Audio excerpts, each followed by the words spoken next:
कभी कोई तबीयत खराब होती है तो हम क्या कहते हैं, बाबा ठीक कर दो ना। और कई कहते हैं आप तो भगवान के बच्चे हो, आप लोग तो बीमार नहीं होने चाहिए, आप क्यों बीमार हो गए।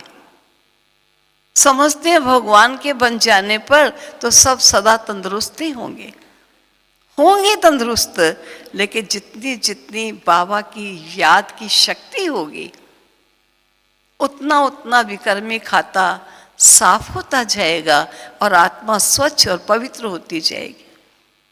लेकिन हम आत्मिक स्थिति में स्थित हो परमात्मा स्मृति में कितना समय रहते हैं, ये हम सब स्वयं से पूछ सकते हैं।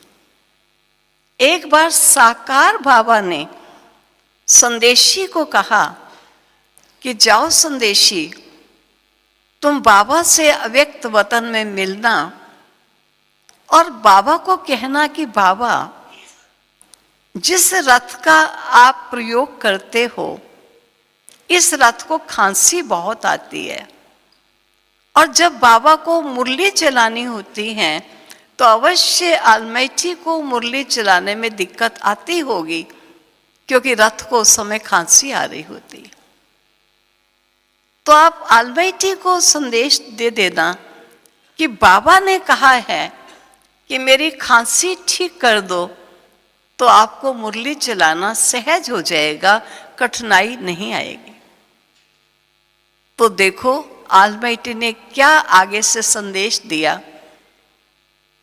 आलमाइटी ने संदेशी द्वारा साकार बाबा को संदेश भेजा, बच्चे को कहना मैं तो टूटे हुए ढोल से भी अपना काम कर लूंगा, तेरे कर्म का खाता तुझे ही चुकता करना होगा। हर बच्चे को अपना कर्म खाता आप ही चुकता करना है। आप सोचिए जो साकार माध्यम बना, शिव बाबा का आधार बना, उस आधार को भी सीधे शब्दों में आलमाइटी ने यही कहा कि जितना योग बल होगा उतनी तुम इस भोगना से मुक्त हो जाएंगे, इसमें बाबा कुछ नहीं कर सकता। और हम बच्चे कई बार कहते हैं कि बस बाबा ये चीज़ है ठीक कर दो, ये चीज़ गुम हो गई ठीक कर दो, ये चीज़ मिल नहीं रही मिला दो।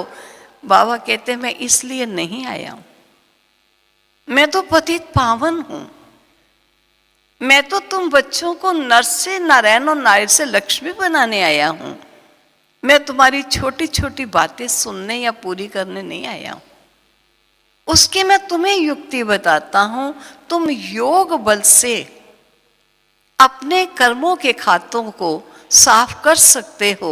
वो योग की युक्ति तुम्हें प्राप्त हो चुकी है, उसका इस्तेमाल करो।